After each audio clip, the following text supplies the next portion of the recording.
Most people don't realize how much their personal information is being bought and sold every day. Data brokers are making billions pulling details about you from public records and the internet, and then packaging and selling it, usually without your consent. That's how your information lands in the hands of scammers, spammers, even stalkers. It's why you get endless robocalls and why ads seem to follow you everywhere. That's where Aura comes in. Aura actively removes your data from broker sites and keeps it off. They also instantly alert you if your information shows up in a breach or on the dark web. But Aura goes beyond data protection. With one app, you get a VPN, antivirus, password manager, spam call protection, dark web monitoring, and even up to $5 million in identity theft insurance. All backed by 24/7 US-based fraud support. Other companies might sell just credit monitoring or just a VPN. Aura gives you all of it, together, at the same price competitors charge for just one service. Start your free trial today at aura.com/remove. Protect yourself now at aura.com/remove. Genres. Love them, hate them, don't know what the heck they are? Well, we're going to be discussing them on today's episode, and we have a special guest that you're going to love. This is Life in Jest.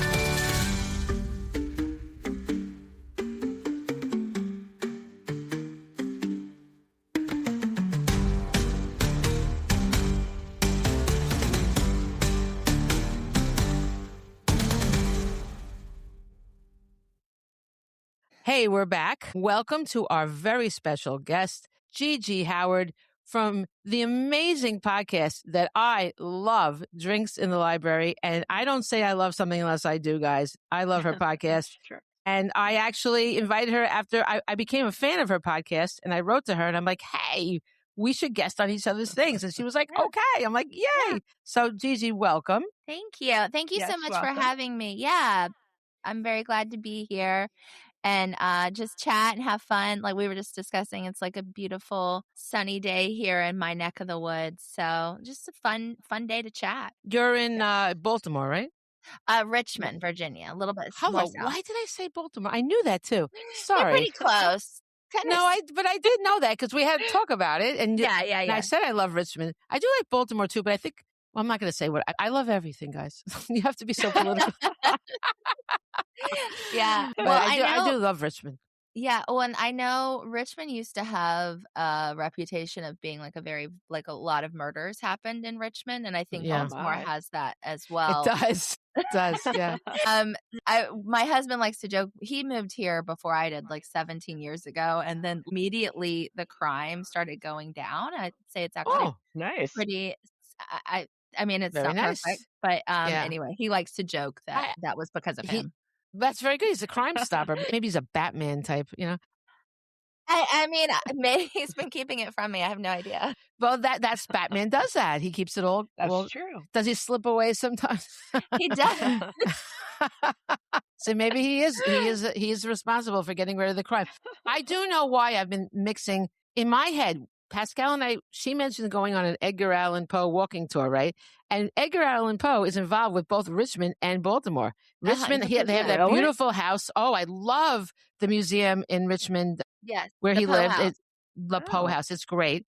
And then he died in Baltimore very mysteriously. Yeah. And so I think literally I was thinking about Baltimore. I really do think that's what I did. My mind works crazy, but being in a writer's mind, you don't want to go in there. It's like, wow, you know. Yeah. It really is. It is the Poe connection. I think there's a little bit of friction between Baltimore and Richmond over who gets to claim him. Right. We did live here. We do have the Poe Museum here. I don't know what they have in Baltimore, but like if you go to the Poe Museum, you definitely get like kind of like passive aggressive vibes of like Baltimore says that he did this there, but look what he did here. Well, they claim him in a lot of places. They claim him at West Point because he was briefly a cadet there. And I went in Virginia to Fort Monroe when I was writing my book, Seeking Freedom. And he was even there. He had been in Fort Monroe and New York City also. That's why we're doing the tour. Yeah. He lived here too. I had no idea they had the tour. Well, yeah, he was in several areas in New York. He was where NYU is now. But anyway, this man got around. He died in his 40s. Yeah. Wow.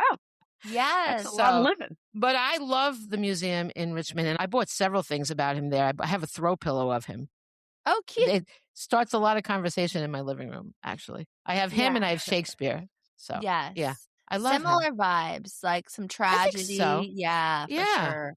And both beautiful writers. I think Poe is an amazing writer. Absolutely. You know? He gives you such vibes, such emotion. Now, well, I could just go into genre right there with him, but first I do want you to tell us about your podcast, and then we'll do that. Yeah. Thank you so much. So, okay, we're talking about genre because I'm a librarian. That is my full-time gig. I really do work in a public library, and I started the podcast about just over 2 years ago because a thing I love, and maybe Pascale, we can talk about this too, is like people come into the library and you are like their therapist. Yeah. It's so true.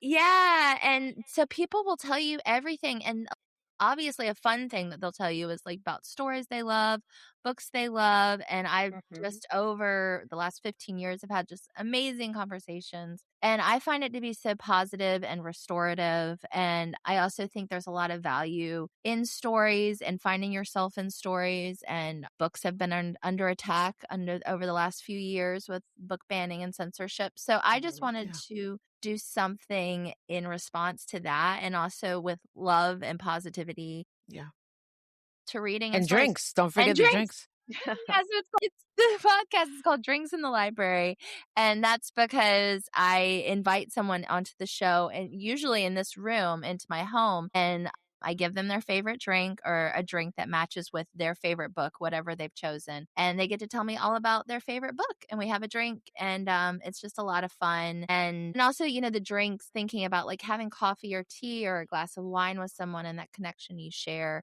Yeah. Over food, breaking bread. I mean, it's, you know, So cheersing, but all of that comes together with it. But yeah, so that's the gist of the show, and it's a lot of fun. It is a lot of fun. As I said, I really love your show, and it got me to read books that I never thought I would read. It really intrigued me. I think that's the best part. Yeah. That, you find out about books that you didn't necessarily know about, which is great. It's fun, you know. You just feel like a fly in the wall part of the discussion.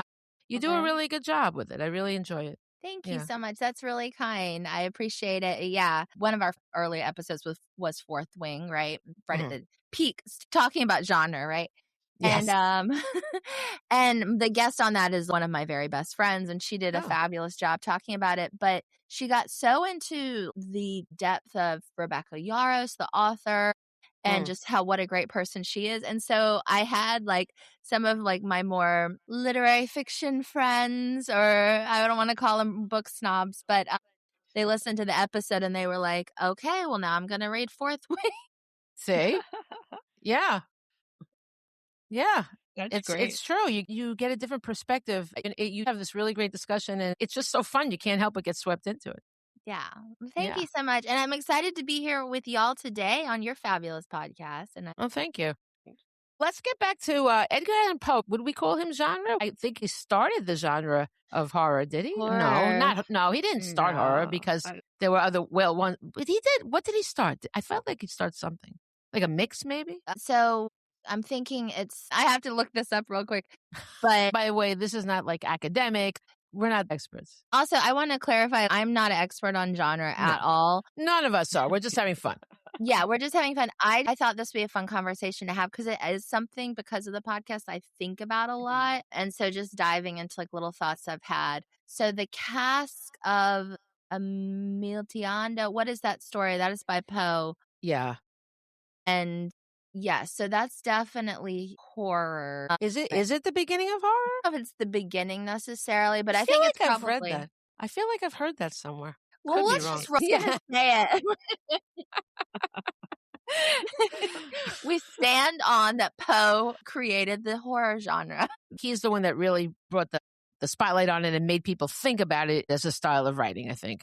Yeah. Yeah. He was born in 1809. He died in 1849. I would definitely say the Gothic fiction stories were around that time. And Yeah. I think an interesting thing too is why do people start diving into these different genres? That's What's true. happening in the culture that makes all of a sudden people want to read Gothic stories? That was probably like, and I'm not, this isn't coming out of like, I don't know this from myself, but I read somewhere, I think it was around the Industrial Revolution was when some of the focus on Gothic storytelling came out, which would have been about the time that he was around. Oh, that's interesting. Yeah, that Yeah. is interesting. Yeah. I didn't know that. Yeah. The So Industrial Revolution was an interesting time because it was a time of great change, but it also was kind of horrific for a lot of people between losing their livelihoods from the old way of earning money, but also the mistreatment of factory workers. It's good and bad, depending on how you look at it. But that is what I like about writing, though, too. You can look at all sides of it.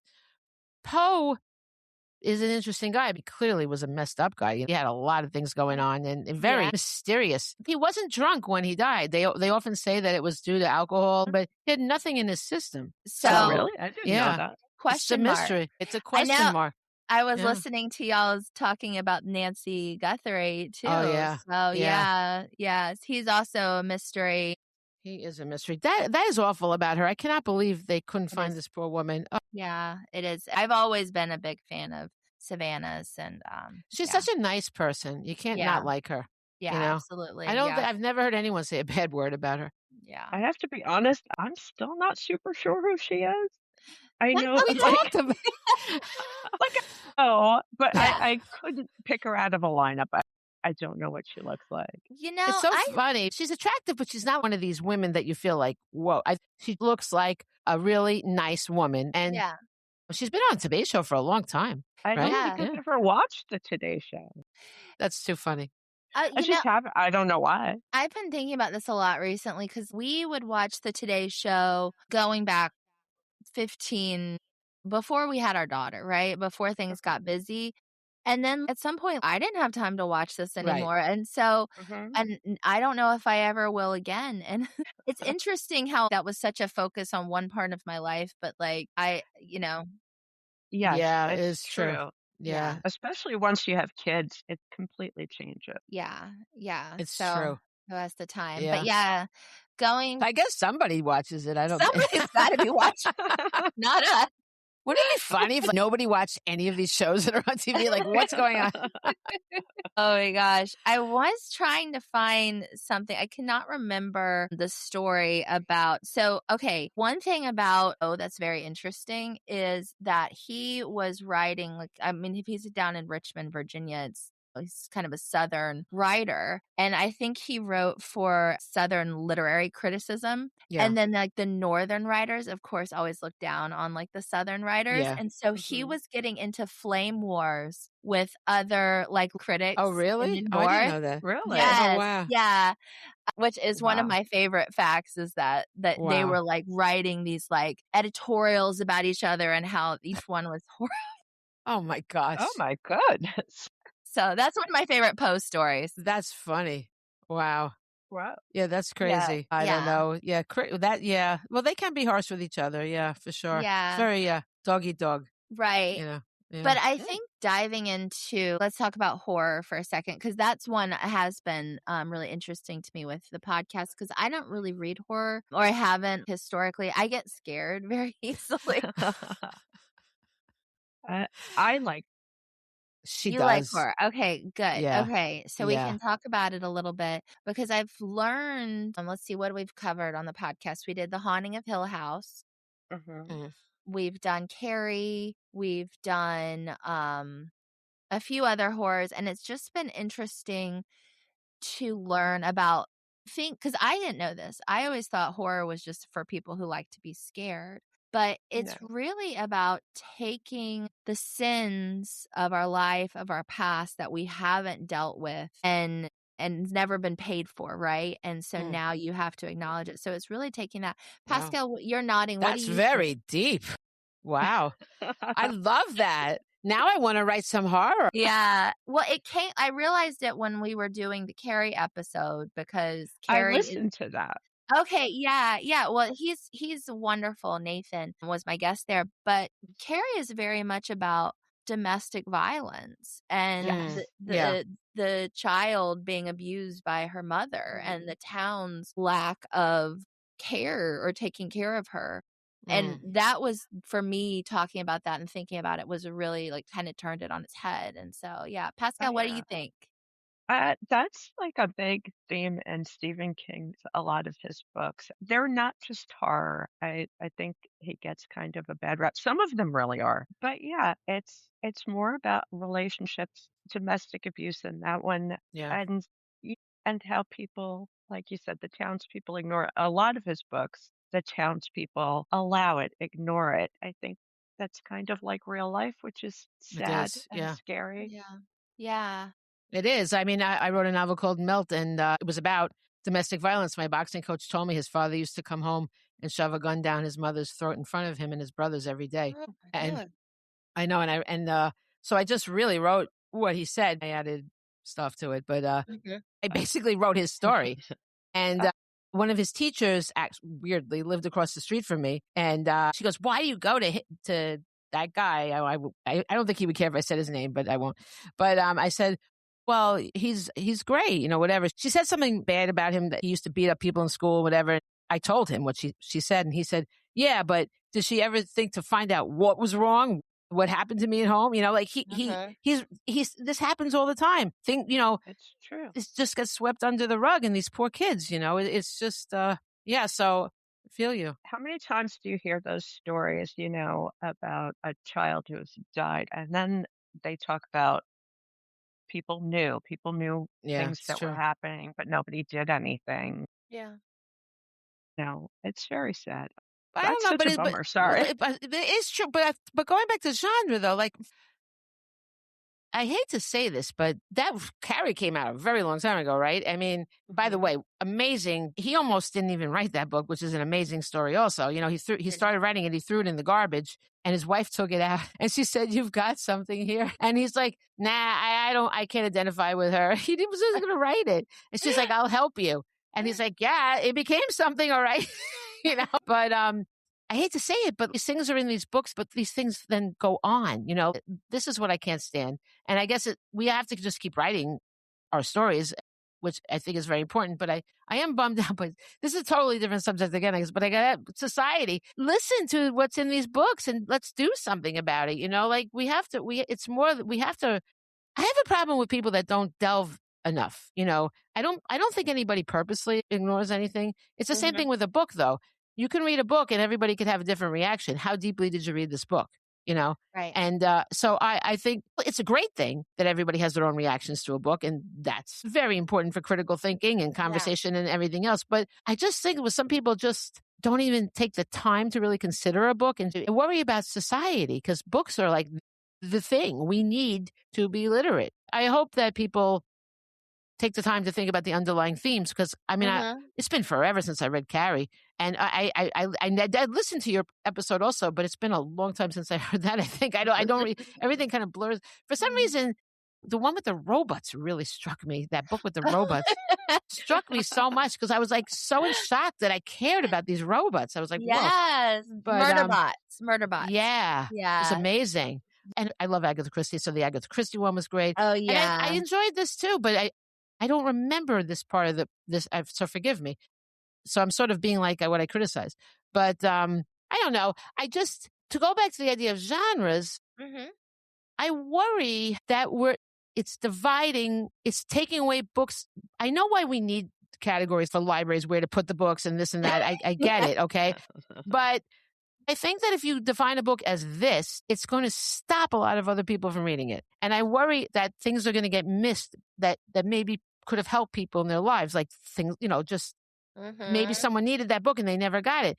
And in terms of being a writer, practically, it kind of hurts you when you're not in the hot niche. And even if you have elements of it, they're so strict with the genre rules, right? Yeah. It has to be this, this, and this. And if you Yeah. have this and this, but not this, you're not in the category. What do you think about that? I'm not an author. I can definitely see that would be very frustrating. I wish that we could have more free play in our writing. I think most authors do as well. I have a author friend who I've interviewed before, C.B. Barnard, and I asked him, I think he went from like literary fiction to writing mysteries, and I was like, okay, let's talk about what that experience was like. And he was like, absolutely not. I don't want to talk about. He's like, I don't like boxing my writing into a genre, Right. and I totally get that. I like I said, I'm also not a publisher, and so, or an agent. And how hard is it to sell a book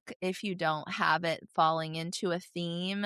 Yeah. I don't know. You can have a theme, Mm-hmm. but it's different. And a book should have a theme for sure. But it doesn't mean that it's just this one thing. I know you mentioned romance, and how can we not talk about romance when we talk about genre, right? Absolutely. But that's probably the biggest genre, at least now. Yeah. And the thing about romance that gets to me is that they have these rules about it, especially the happy ending rule. Give me a break, okay? Like, it bothers me. It goes against my literary senses that I have to provide a certain ending. It just makes me crazy, I think so. Okay. And I'm sorry to go against you, but no, it's okay. Romance, when you think about it, is the lens of finding redemption through loving another person. Like, that is the basis of romance. And so if you don't have the happy ending, it's not I don't know if you can call it a real romance. I don't see why not, because in real life, you don't just fade into the sunset, okay? You can have, at any given day, you can end, if I wrote a story and it ended on a happy ending, the next day, you could go off and shoot her, you don't know. Yeah. So it seems fake, and also, okay, I'm not going to give away the end of my new book, but it's possible there could be a happy ending, but, but it doesn't make it, it doesn't, if I did that, it was only because it felt like it had to be like that, right? You know what I mean? So, okay, how about this? I was reading that some people consider books like Wuthering Heights romance. Now, that's not a romance by a happy ending. So you don't consider that a romance? No. Because it was put down like that. Go ahead. Yeah, no. Wuthering Heights is like gothic ghost story. There is no redemption in love for either of them. It's like heartbreak from love. Well, yeah. I mean, they did. It was intense. It was a very intense love story. Yeah. It was. I mean, it was romantic, I would say. Okay. But yeah. not Wuthering. Pride and Prejudice. I knew you were going to say Yes, Pride and Prejudice. That is your archetype for obviously, right? Yes. And we were talking about like what quotes to talk about. I mean, it was very hard for me. I don't think I ended up picking the opening of Pride and Prejudice. I did pick one of the Pride and Prejudice quotes for this. I don't know when should I bring up the quotes? Oh, we'll do them at the end. Okay, cool. But yeah, so yes, I would say Pride and Prejudice. That's like, they end up happily ever after. Yeah. Everything's kind of, but that is Mr. Darcy becomes a better person because his love for Elizabeth makes him not an asshole. Is that even possible? That even possible? It's fun to read about, though.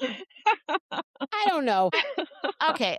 I do believe that love is redemptive. It is. I think love is redemptive, but I don't think the thing is that I don't think it's the sole thing that redeems you. I think it's a catalyst to redemption. I think you can become a better person when you realize, like, if you fall in love, like, and you're like, oh, you think about, I could be better, but you have to make the choice to be better yourself. It's not love doesn't magically make you better.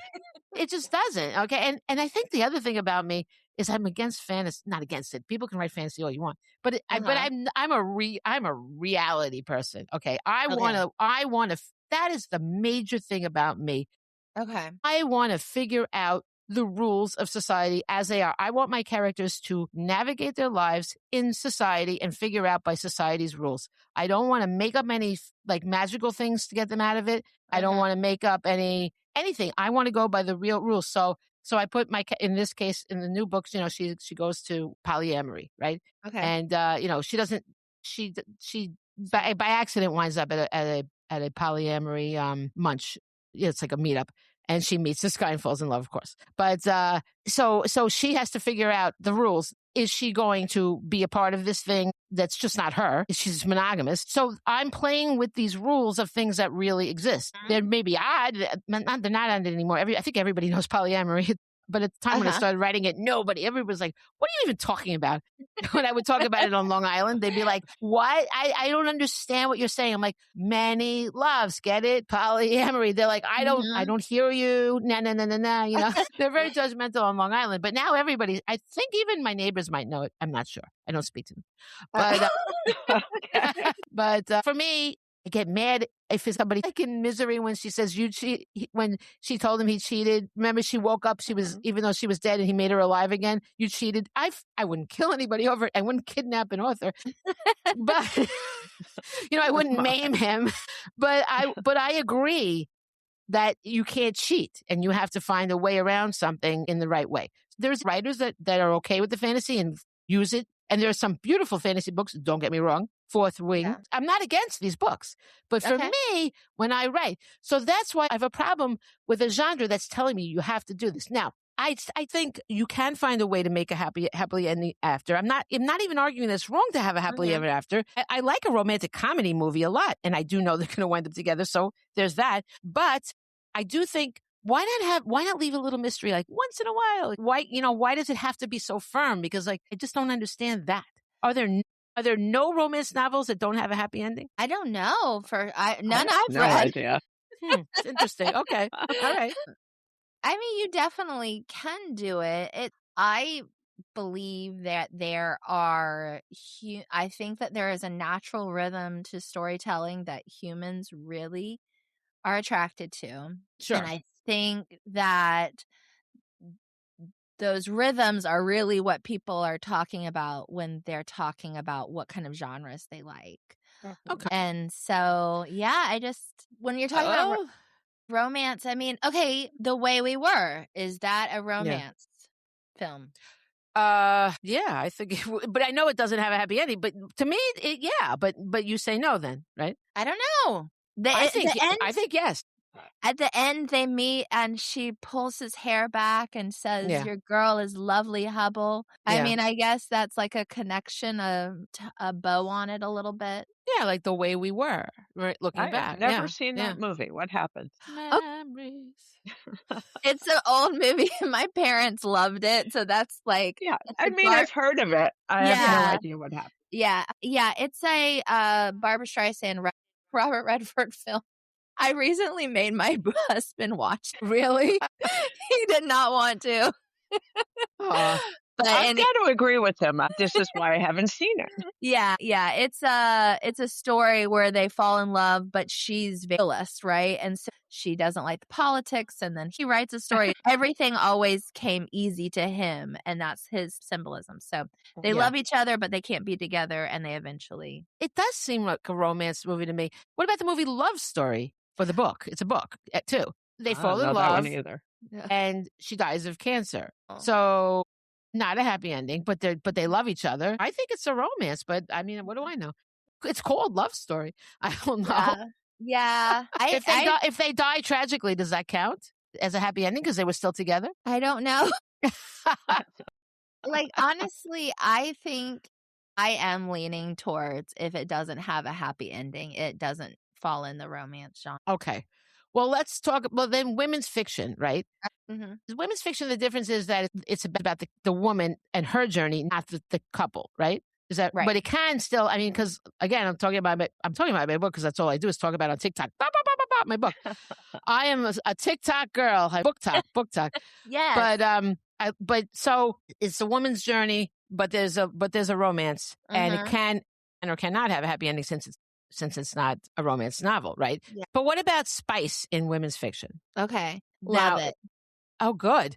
Because I don't know. Because mine is very high heat, right? And my publisher's calling it women's fiction. And I was like, okay.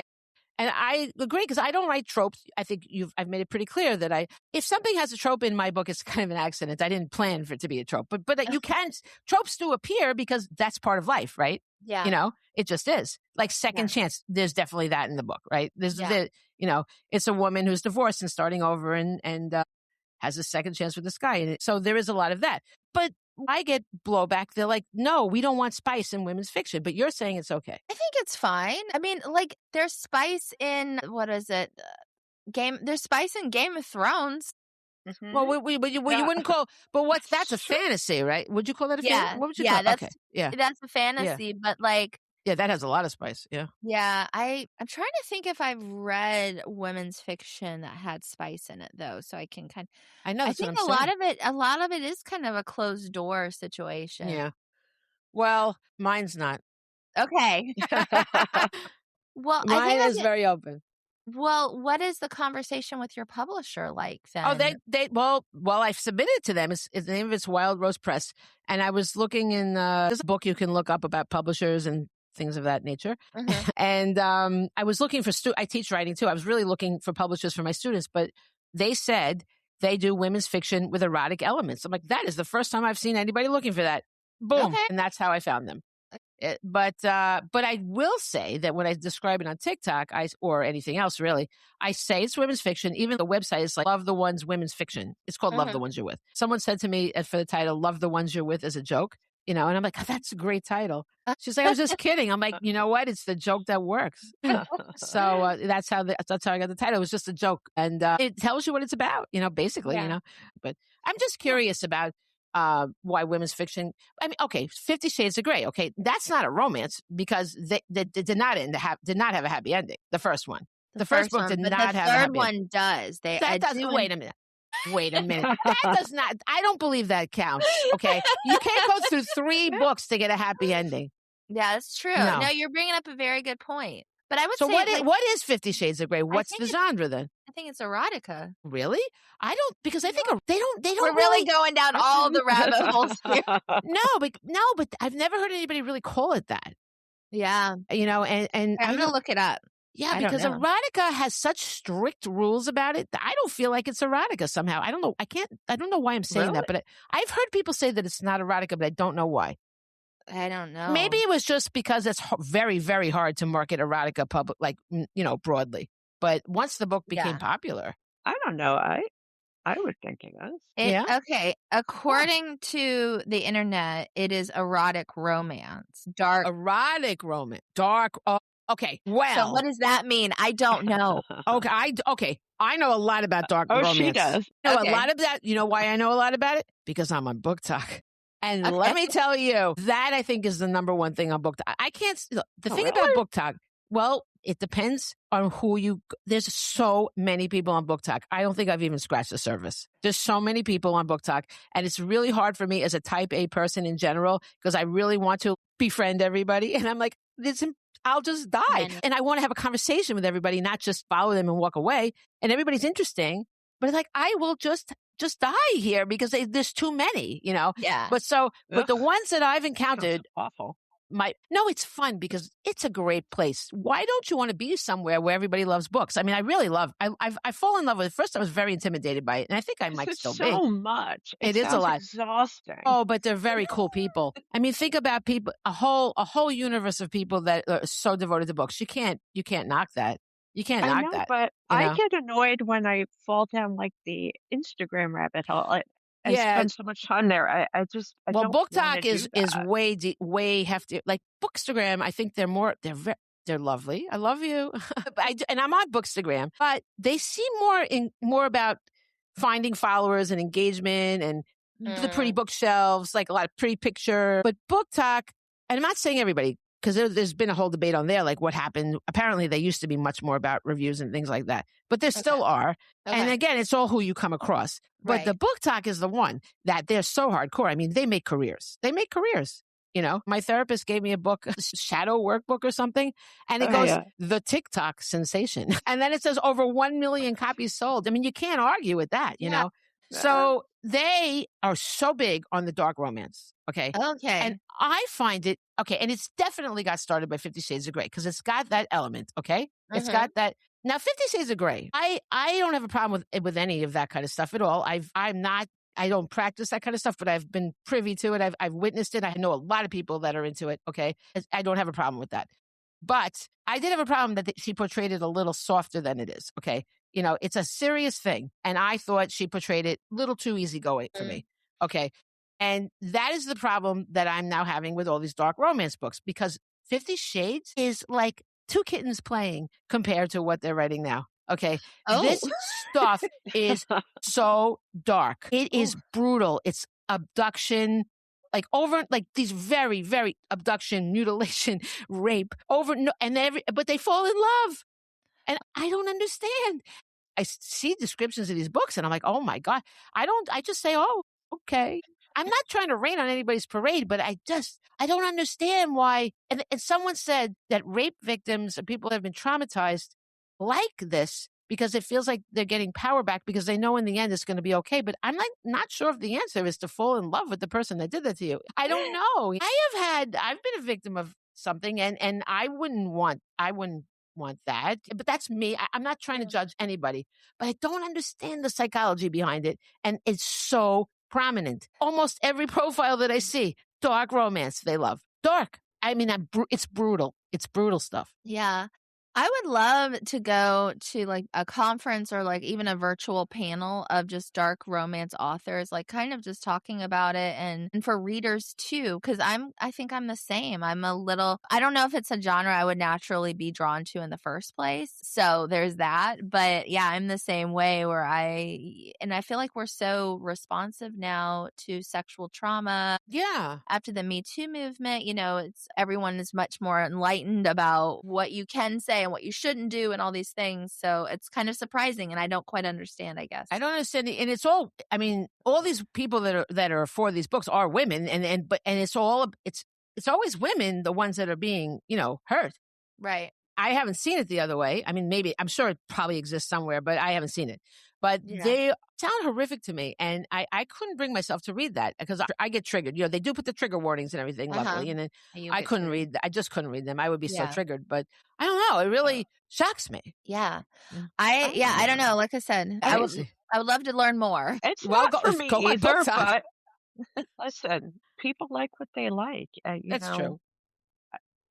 Yeah. I don't want to read it, but if people want to read it, it's a book. It's not actually happening. Listen. Well, that's true. And it's got the trigger. Most people don't realize how much their personal information is being bought and sold every day. Data brokers are making billions pulling details about you from public records and the internet, and then packaging and selling it, usually without your consent.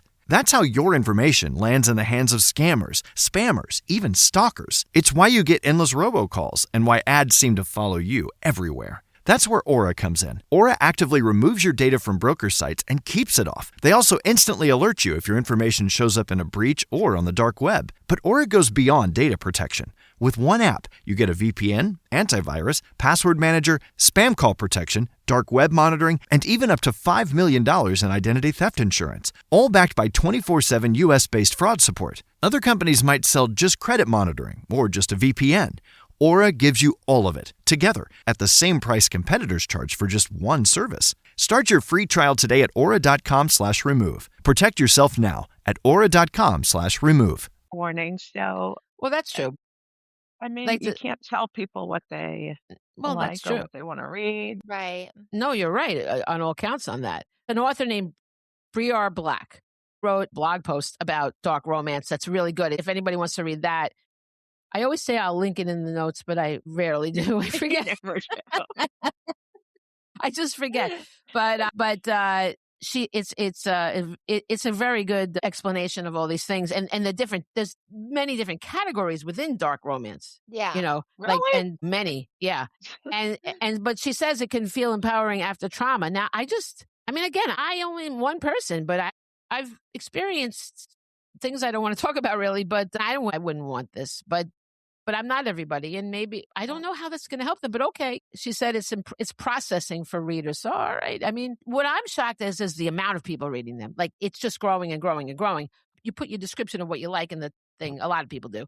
And a dark romance outshines quote unquote regular romance, contemporary. I never see contemporary romance. I see romance, but I see dark romance way more. What I'm thinking right now, and I don't know the answer to it, but sort of like we were talking about earlier with the rise of gothic stories around the Industrial Revolution in that time, what is going on right now that dark romance is having such a moment? Well, right? There's been a lot of stuff, but I don't know why it would make you I don't know why it would make you think that this all because of the Epstein files. I did not see that coming. It could play into it. I think that wasn't where I was going at all. No, I was really just asking the question of what are we seeing that has, I mean, there has to be, like I said, I think if you can figure out what is in the water that we're all swimming in all the time, but we don't realize it, if you can figure that out, you would be like a billionaire to understand like where the trends are coming from and what's coming next. Yeah. But I think it's just impossible for our brains to do the math on. That's interesting. No, well, I mean, there's a lot going on that we see, and a lot of things like that. But I guess you're right. But that is, if anybody is very interested in this stuff, really like explore BookTok. You'll learn so many things.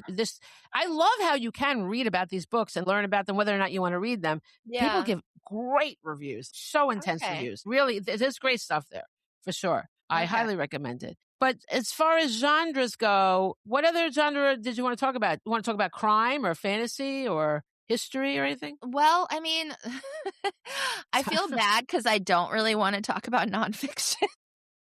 I don't think of nonfiction as a genre, really. Yeah. I mean, it's its own subsect of writing and everything. Yeah. Yeah. But I was really sticking with, I guess, just fiction. Yeah. I didn't think we'd talk about nonfiction. I mean, some nonfiction, I mean, I write nonfiction, but it's for kids mostly. But I'm writing a YA about the Chicago 8 right now. It's going to be great. Okay. So you'll love it. Very cool.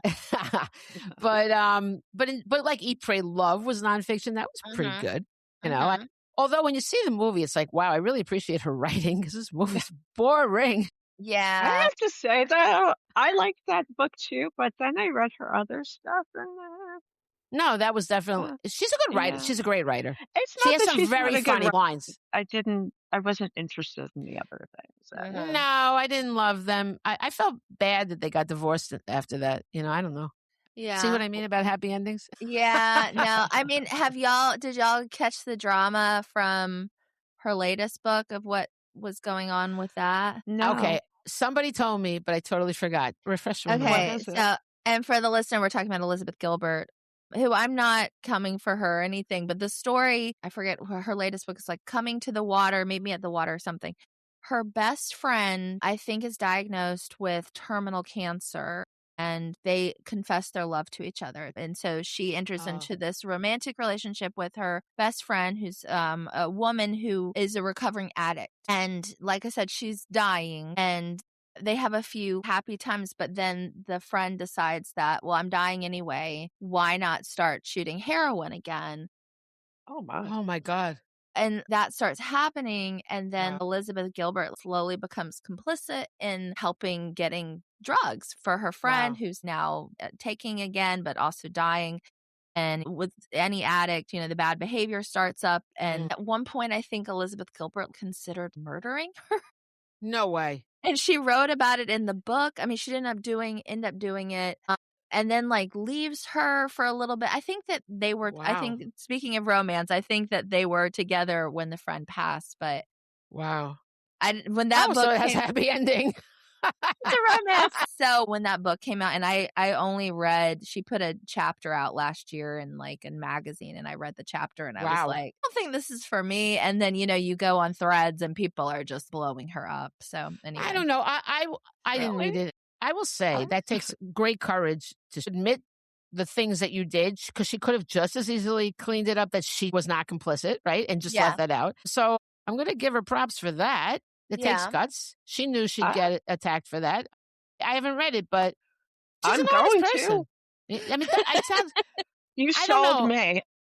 I don't. That sounds so interesting. It sounds interesting in a way, but in a way, my father was a heroin addict, and I try. Okay. I don't like heroin, obviously. Yeah. For me, it's a trigger. So I don't know if I could read it. Okay. I don't know. Growing up the child of a heroin addict is not fun. Right. It's not even a good story because, what could I say? Oh, he fell asleep at dinner when he was here. It was not. So it's not fun to write about. But I don't know. But it's a very interesting story. Yeah. Look, but the other side is, did she purposely leave stuff in knowing it would be salacious and sell more? I don't know Elizabeth Gilbert, but I do know that she enjoyed her fame from Eat, Pray, Love. I've heard some conversations. So she could want that again. That could be her addiction, But she's a good writer. I thought some of her lines in Eat, Pray, Love were absolutely amazing. Amazing. Yeah.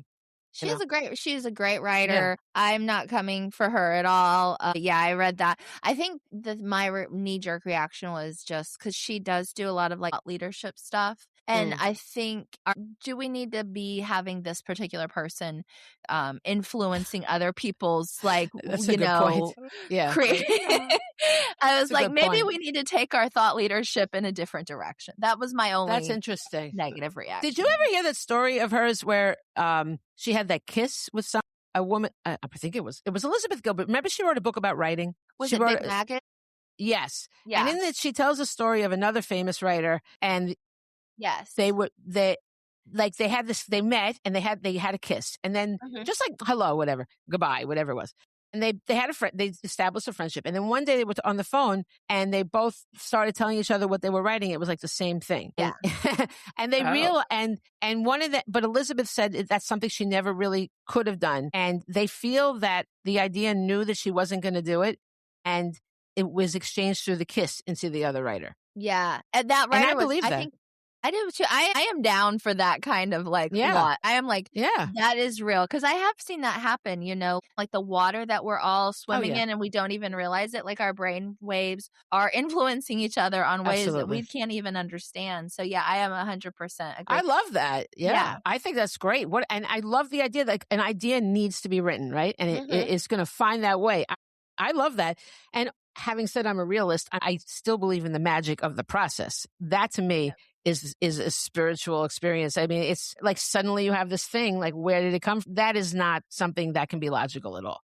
So that's the fantasy and the magic to me. But that's really, wow. I don't know what to say about that book. But isn't that the great thing? Isn't that the great thing about talking about books, right? There's really not one answer, right? There's just a conversation. That's what I love about literature. See, we're having this conversation about it. We didn't even read it, right? So that's what I love about literature, the conversations we have about it and what it makes us think about ourselves and what we believe in and what's right and what's wrong. These are conversations that are so vital, and literacy is so, so important for everybody, and I do one thing I will say about BookTok and Bookstagram, people are reading more. If you go there, you'll be like, oh, people do read. That was mistaken. It's really a beautiful thing. That's why I really like them. But I don't know. When people say they don't read, to me, that's a tragedy. Yeah.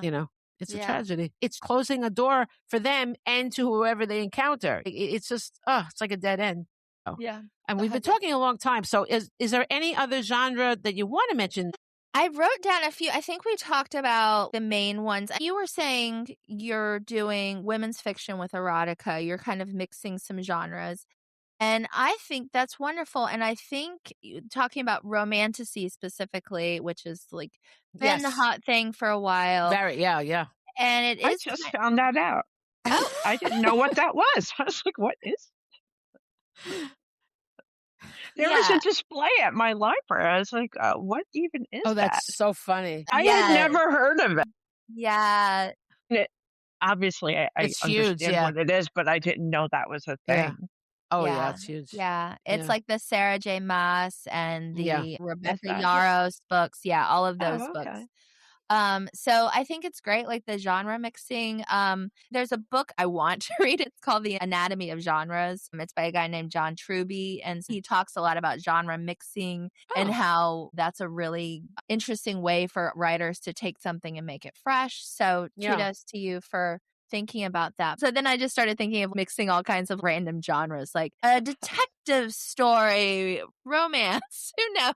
Why not? I think it could be. I think some of these things may already exist, but we don't know. For example, women's fiction existed long before they called it women's fiction, right? Mm-hmm. And a lot of women writers don't even like that. They're like, it's just contemporary fiction. Why? Just because we're women, and just because we write about female characters, why isn't it the same? There's points for that. Just like YA existed before we called it YA, right? Right. And is it a detriment to call YA YA? Well, it's good for the young adult, but it's also very limiting because there's no reason why adults can't read YA. It's a regular novel. I love it. I write it and read it, absolutely. But a lot of people say, oh, young adult, forget it. That's not for me, right? Mm-hmm. I have a real problem with labels. I think I've made that clear. I actually don't like to label myself in any way, but particularly when it comes to my career. But I think labels are a detriment because, yes, we identify what we like. We're the same as this, which it's very tribal, right? So then if we don't exactly line up our label, it's like goodbye. And you're losing out on things. I feel like we are all human and we have to look at our similarities. And with books too, I'm probably skipping books that I will love just based on a label that maybe doesn't appeal to me. Maybe I would fall in love with the dark romance if I could get past the triggers. I don't know. But like maybe I'm being wrong. It's entirely possible. I've been wrong so many times in my life. I'm probably way more than right. But when it comes to writing, romantasy, that's a label now. But were there any books that were like that without the label before? Yeah, I'm sure there were. I would think so, yeah. So you say it's just, now it's popular because people are like, oh, this. But I'm sure there were books like that already. It's interesting. I wonder how that label came up because it's a very recent label, like last couple of years, I guess. But it's like chick lit was in. Now it's out. You can't be chick lit anymore. Right. It's just ridiculous. Those kind of books still exist. Yeah. But they just call them I think they call them romantic comedy maybe, right? Or something, that kind of stuff. I think chick lit, I honestly, as a woman, I like it. I understand what the story is when you tell me that it's chick lit, and I don't view it as derogatory, but I think it's like when people who look down on it start saying, oh, that's just chick lit. Well, that's when they stop doing it. But for the record, if you say chick lit to me, I'm not offended. I'm not either. I thought it was fine, especially when I won an award for best chick lit. My book, Lunar Rising, got the Literary Excellence in Books. I don't even remember the name of it, but it was for the chick lit. That was the category they had. They didn't have women's fiction. That's what they called it. Yeah. But but people are kind of attacking women's fiction too now. They're like, don't call it women's fiction. Because it's categorized, it's so like, why is it just for women? I've heard that a decent amount. There's a woman that runs there's a women's fiction society or something organization. And she said half of them want to change it from women's fiction. But I don't remember what she said they want to change it to. I'm not sure how I feel about that. I don't think I have a problem with that because it's not derogatory. It's just letting women know, hey, this features female characters. But I don't know. Because it's a huge pool to be in. To be in contemporary is a huge, huge pool to find your way out of. Right. Yeah. And do we fight misogyny by pretending that women and men are the exact same? Or do we fight misogyny by acknowledging that women sometimes, some of us enjoy things that maybe men don't like as much. And that's interesting. Same vice versa. Yeah. I don't know the answer to that. That's a good point. I am I'm all about taking down the patriarchy, but I'm also just totally proud to be a girl. Yeah, that's true. Yeah. Right, I agree. Yeah. That's a really good point. I like that. Yeah. Anyway, who knows? Well, who knows? Well, these are the things. There really are no answers. There's only questions. There's only more questions. Sometimes I feel like, okay, I know the answer, but I don't know what the question is. So, you don't know. Right. Yeah. Yeah. So I think that was the only last thing. I mean, we could keep going on different genres, but then we'd be here all day. So we might have to do a part 2. I'll just ask you this. When a large thing they say about genres is they call it commercial fiction as opposed to literary. Do you think that's true? We're going back to some of my snobby reading friends. I've read literary fiction. I understand what the publishers are trying to do, but I definitely think that makes it a tiered system where it's this is a real book and this is I agree. And I anybody agree that's too. written a book, it's that is so hard to do. And if people are reading your book and loving your book, you did a hell of a job and you are a great writer. Yes. And so I agree with you. I don't understand this whole thing about literary is so separate than everything. I think it's a mistake. Let the reader decide for themselves what they like, if it appeals to them. Why do we have to put that literary thing label? As a matter of fact, I think there are people that won't read something called literary fiction because it's too daunting. Then it might be a great book for them, So I think remember that guy that refused the Oprah book club thing? He said he didn't want who refuses Oprah? You got to be kidding me. Who was that? I do kind of remember. Hang on, let's see. It was a famous guy. I couldn't believe he rejected it. How could you reject Oprah? You have to be crazy. That's like rejecting the Pope or something. I mean, it's such a big opportunity to get your story out. It is. You know who it is? and he's not going to get any points from me. It's Jonathan Franzen. Yeah. I just remember the two. Yeah, so he did it for the Corrections that came out in 2001. I am not a Jonathan Franzen fan. So no. That sounds just like him. Obnoxious. I mean, I just don't know what you would have to gain by rejecting readers, basically. Yeah. Well, and we're talking about the decline of literacy by making books seem so daunting, or like this is a serious book for serious people. Well, guess what? If someone's a struggling reader, or, is trying to get into it, that's not for them. And you're not encouraging them at all. And I don't know. As a librarian, I'm not here for it. No. I definitely agree. Yeah. So anyway. All right. There's of course a lot of other genres. Crime is a major one. And I used to read a lot of crime novels. Yeah. Well, true crime, I did read it, but I was more into Dateline. But like I wasn't really reading it. But I went through a last couple of years of, I watched every single Dateline and everything and listened to all the podcasts and this and that. And then I'm like, what? This is not good for me. This is not good for my mental health. And I just stopped. I just realized that, okay, now I listen to podcasts on writing and, I listen to your podcast about books and I've changed my ways on that. Yeah. But, that's what made me but you just agreed to go to the serial killer Well, we do need material. We need material for this podcast. We're going to go to an exhibition on serial killers. So, yeah. Cool. In New York? Yeah. Yes. But it's touring the country. It might come to you. It is. Okay. Yeah. I'm going to keep an eye out.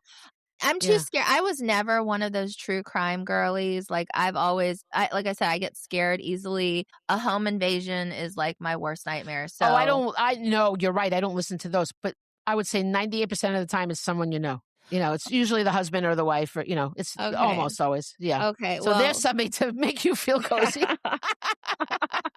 I feel really. I mean, I think I'm okay, but I'm sure you are.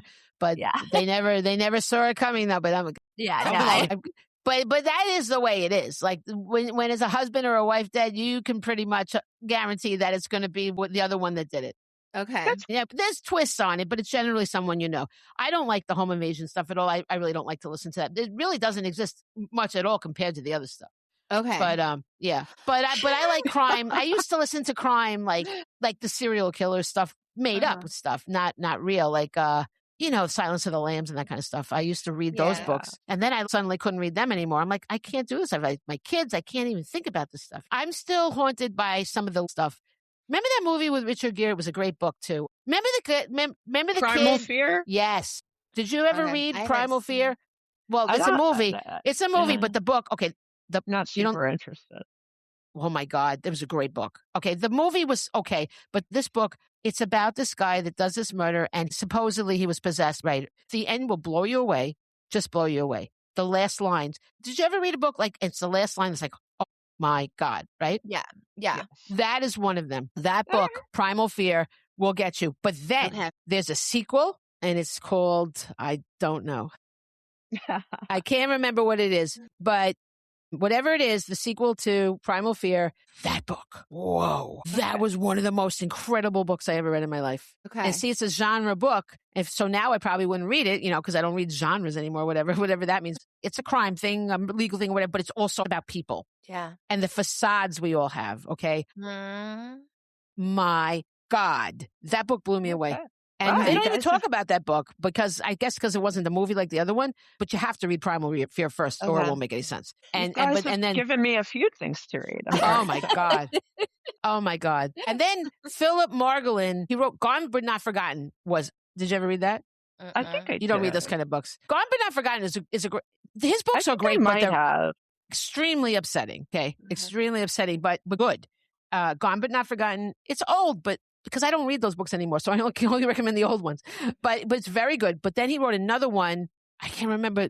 This is such a recommendation, but I can't. It was the book after it, where a girl disappeared and they assumed somebody did it. But the last line of this book too, that I can't tell you the name of, it's like, oh my God! I have to remember to put that in the show notes because it's not Gone But Not Forgotten is very upsetting. I'm like, Do you ever, when you read a book, do you ever have scenes that sort of play back in your mind sometimes? Yeah, for sure.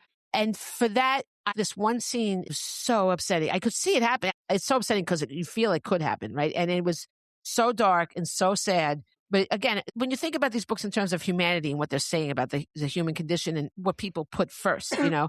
So I do recommend Philip Margolin, at least his old books. I don't know what he's doing these days. And that, but this other book, The Last Line, last lines can be so amazing, you know. Yeah, they can make or break a book. But yeah, they haunt me. I will try to remember to put that in because it was an upsetting book. These books are all upsetting, but if you like that kind of stuff, you know.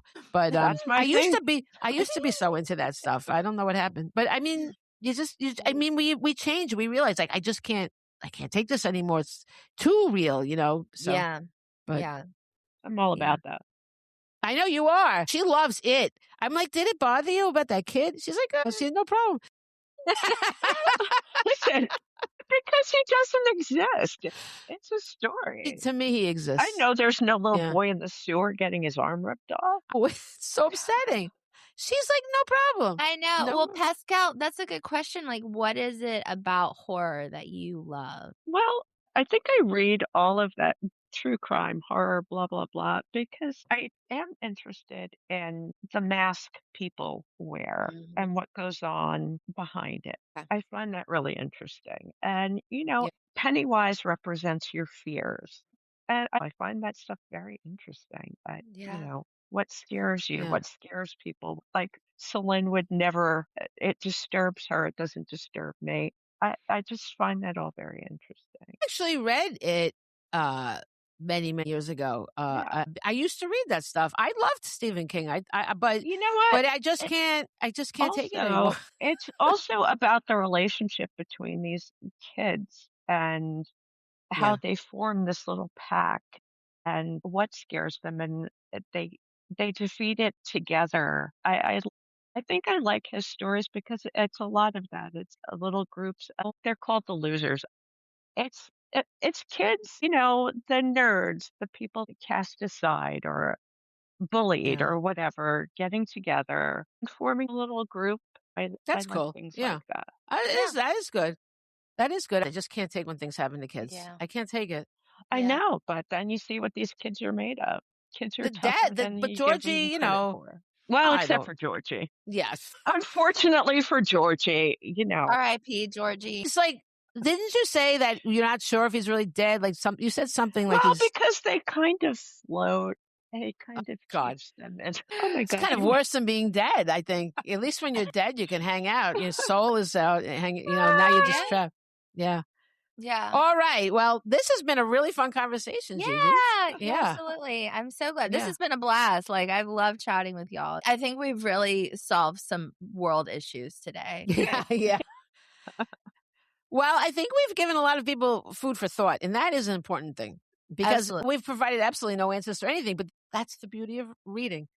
Absolutely. It opens up a world just for you. You have your own thoughts. We don't get to tell you what to think about it. The author doesn't get to tell you what to think. You get to think what you want to think. And that's beautiful. Yes, 100. I love that too. Yeah, agreed. So thanks for letting me come on. Oh, wait, before you go. Okay. I want to, each of you give me a quick library story. I didn't get any library stories. I forgot. Oh, okay. You know, I was trying to think. I have so many. I mean, me too. Bodily fluids on the floor. Yes. I've touched bodily fluids. I mean, you can really get into all of that. Like one of my crazier stories, like I was saying earlier, is that people come in and they just like treat you like you're their therapist. And I think it's because like librarians are so trusted. And like I really am like, I'm trying to pick stories from like 15 years ago because I really am concerned with people's privacy. Sure. I didn't want to give any thought. Yeah. So like that is true. Like we really do care. Of course. But this woman came in, and this is 15 years ago. And so I was like a baby at the time, barely knew anything.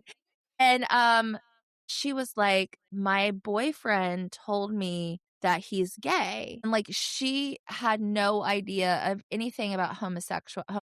Wow. And so like literally came to the library for me to like show her a book and that was very awkward, but also like, Yeah. how am I in this situation? And that is a true Yeah. story. And that's a Wow. true You'd think that he would tell her what it is if he's going to tell her he is it, right? I have no idea. And like, this Oh is my not God. like a teenager. This woman was older Wow. than me at the Are time. you I kidding don't me? was she pranking me? I have no idea. But Oh my God. Probably not. Oh, that's You know, I don't sad. think people really understand what goes on at the library. They don't. They think, you come in, everybody's happy, it's quiet, you get books, you leave. No. Most days are not like that at all. Yes. Yes. Do you meet have one so that stands many. out? Pascale, do you have one story that stands out? I'd have to pick one. Go ahead. But I don't know. God, no, that's too gross. Yeah. And Okay, well, it does get gross. sometimes it's so gross. We have hand sanitizer literally like every 5 inches. It was ongoing. I don't know about you. So you get the same people. People come in every day, every day, every day. And I don't know why this man took a liking to me, as it happens all the time. Yeah. And he had severe OCD, a severe OCD. And he would pull me aside every time he came in to tell me about his life, that he couldn't hold a job. Like, I knew everything about this man. And this went on for probably 3 years, and until I stopped working there and he moved, because he would email me. I don't know why I gave him my email. Pascale. We were Facebook friends. Are you He serious? would email me. Do you ever hear the word boundary? No, I haven't. Because I think that's part of my problem. Is that, that was at the same time we had a mutual friend named Bob. And he would also come every week. Yeah. We would have lunch. That's crazy. I'm not good with boundaries, because if I feel like somebody needs it, what are you going to do? And in the library, that happens. So how did you finally end it with this person that you don't have contact anymore, do you? No, I'm off Facebook. No, that's true. And he moved to like North Carolina. Wow. Well, if you're in North Carolina, forget it. It's over. Well, I'm just going to tell you a really quick, I have a library story too. I was doing a presentation in the library with another author, and there was a homeless man in the audience. It was in Queens, and he was heckling the hell out of us the whole time. Oh my. Just constant heckles. It was just gibberish, but he was really disruptive. But they can't remove him. He's allowed to be there. So in the end, I'm taking questions, and he goes to me. He starts off gibberish, but then all of a sudden it morphs into, you should read How to Win Friends and Influence People. And I'm like, I really should read that. But also, it was informational, but it was also like quite an insult. I'm like, do you think that I'm unlikable?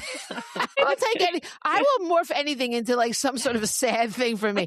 But no. But I bought the book though, and I started reading it. I don't know, it's a little stilted, but but I mean, I thought that was hysterical that he just was gibberish the entire time, and then all of a sudden, boom, he made sense. See, you never know. Yeah.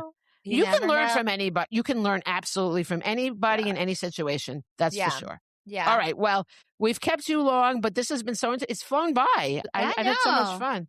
It's fun. So let's do our quotes. We always do quotes at the end. And so you can go first, Gigi. Okay. So I picked what I consider 3 quotes from genre stories, and I'm just going to read them in succession. So the first one is from Children of Blood and Bone by Tommy Adeyemi, and I've read all of these books, so I wanted to make sure they're ones I've read.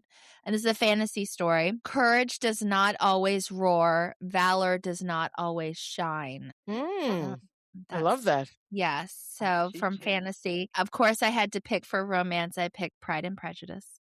Okay. And the classic story, Mr. Darcy says, "In vain I have struggled. It will not do. My feelings will not be repressed. You must allow me to tell you how ardently I admire and love you." So that is beautiful. That's very, I love that. That really is. Yeah. And I'm not going to read the full quote because it's long, from The Haunting of Hill House. It's the opening line. Oh, yeah. The Haunting of Hill House by Shirley Jackson. No live organism can continue for long to exist sanely under conditions of absolute reality. Anyway, I love that. Yeah. She's a brilliant writer. She is, absolutely, yeah. My gosh, yeah. And wow. Going back to Poe, talking about someone's tragic life. So anyhow, those are my 3. Thank you for letting me share them. Nice. Very good. Quotes. Very well chosen. Pascale, you want to go? Yeah, as usual, mine are a little iffy, but just stay with me here. Of course, Stephen King, and I'm sure I've said this one before, but I love it so much. It's just books are a uniquely portable magic. I think that's so true, and I love That it. is. Yeah. It is true. Absolutely. And George R.R. Martin, because I love him too. A reader lives 1,000 lives before he dies. And I love that too. It's so true. That's so true. Absolutely. Yes. And then, of course, my other favorite, David Sedaris, because I feel like this too. She met him. I'm seeing him this week. Oh, wow. Oh, my God. You're so lucky. He's so amazing. I know. I'm so excited. Okay. Sorry. You'll have such a good time. I've loved him for years. Yeah, I'm excited. Me too. Pascale recently got to meet him and get a book signed. I am obsessed with him. I think I've read every one of his books a million times. But this is how I feel. That's not hyperbole. Told us. Okay. I'm totally like this. I could totally relate. I like nonfiction books about people with wretched lives. I really do. That's just my thing.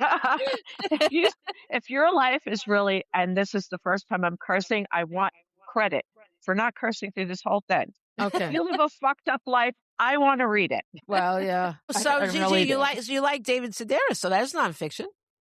Yes. Oh no, I love certain nonfictions. I love David Sedaris. I love Anne Lamott. Me too. Yeah. So, but yeah, I don't hate nonfiction. I just wasn't ready to talk about it. Yeah. Okay. So my quotes are basically what I was talking about. It's from the writers that have problems with genres. Carlos Fuentes said, "Don't classify me, read me. I'm a writer, not a genre." Okay. And then Matt Haig, who wrote, well, we know he's written the library book. Midnight Library. Yes. The library book. Yeah. Which upset me, actually, a lot. But that's another story. It's a sad story, yeah. Yeah. No, it upset me because of the options in it, actually. Well, because in real life, you don't get options. Yeah. And, I mean, it bothered me. But it was well done, don't get me wrong. But anyway. So he said, but he's a good writer for sure. There is only one genre in fiction. The genre is called book. He said that. So I'm being very subtle here. And then Fear Stolen. I'm not going to admit I knew who Fear Stolen was, but he writes a lot of kind of erotic kind of stuff. But he wrote, great name though, Fierce. I write across several genres. I'm a slut for words. I can't keep it in my literary pants. So I thought that was a fun way to end. Yeah. So sassy. So sassy. Yes. All right. Well, thank you, Gigi. Thanks so much for being with us. It's been a great time. This has been a lot of fun. A lot of fun. Maybe we'll have a reprise. We'll have another visit. More drinks, and I've been drinking too, because why not have some drinks in the not library? I know. I finished mine. It was like I thought it was funny because I would take a little sip. I was like, this is lasting forever. That's good. It. Well, yeah. I still have a little, but I put white wine I made it a spritzer. This is a very big cup. It was mostly seltzer, but I'm almost done with it. It was very refreshing. Very nice. Good. Yes. And I had boring tea. Lipton. My gosh, you teetotaler, you. All right. Well, thank you. And thank you to our listeners. Thank you. And au revoir. Au revoir. Bye. Bye.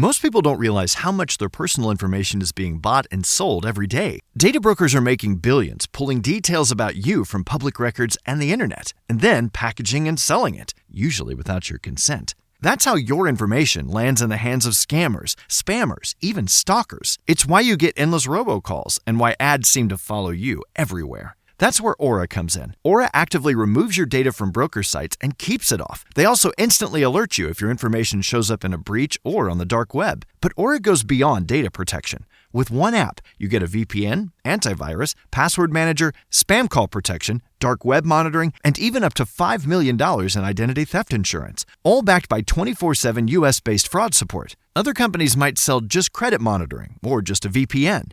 Aura gives you all of it, together, at the same price competitors charge for just one service. Start your free trial today at aura.com/remove. Protect yourself now at aura.com/remove.